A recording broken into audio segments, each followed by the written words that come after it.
Thank you for watching Kalkine TV. Hope your afternoon's going well. We have some trending news to share with you. My name is Sage.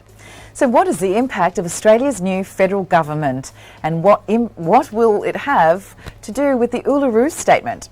It's been a big week for the Labor Party taking over the federal parliament with Anthony Albanese as Australia's new Prime Minister, as well as the cost of living expenses and the renewable energy.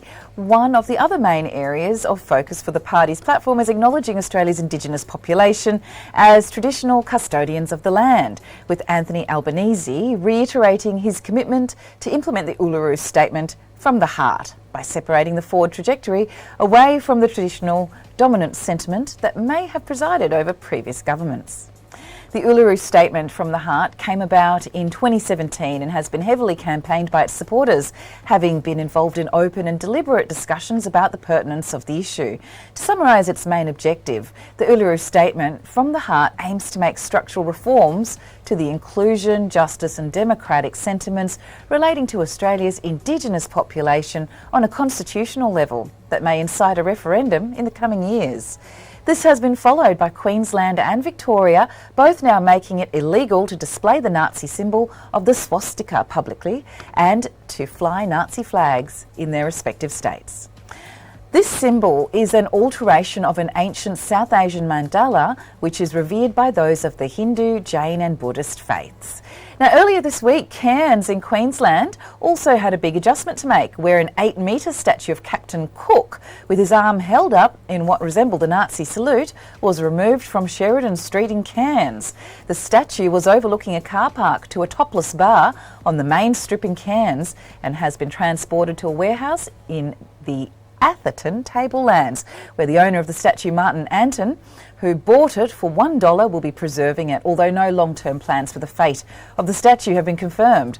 The controversial statue came into the spotlight during 2020 when many statues of colonial figures around the world, including America and Canada, were coming under fire for upholding outdated and somewhat systemically racist traditions, pointed out by the Black Lives Matter movement. One of the main tenets of the Uluru Statement is that there would be a fairly represented First Nations voice in Parliament, with it to be put to the people of Australia to make the permanent and symbolic change as a solidified entity. There are currently 5 Indigenous members of federal Parliament and there are 12 state Parliament members. The 5 Indigenous federal members include Ken Wyatt, Jackie Lambie, Pat Dodson, Linda Burney, Malarn Deary McCarthy as well. In 2017, Australia's government, then led by Prime Minister Malcolm Turnbull, dismissed the Uluru Statement as a third chamber, which then ruled out any moves towards a referendum. But after the support from Anthony Albanese's Labor, Linda Burney, who has been in Parliament since 2003, will be leading Labor's First Nations Caucus Committee with a promise to move quickly in order to administer this reform. It was reported by Sydney Morning Herald. And joining Burney will be Patrick Dodson, a WA Senator, having been pinned to be named incoming Assistant Minister for Indigenous Australians to be constitutionally recognised. Interesting to note that out of the total 1,200 candidates who were running for House of Representatives positions, 3% of those candidates were of Indigenous background. At present, Australia's national demographic holds 3.3% Indigenous population, which means the 3% of candidates is slightly under the true percentage of Indigenous population in Australia. To finish off the report, it seems that sentiments are changing on a broad basis towards Australia's Indigenous population, with strong moves to hear their stories and embrace truth-telling and enliven the languages of the many regions moving forward into modernity.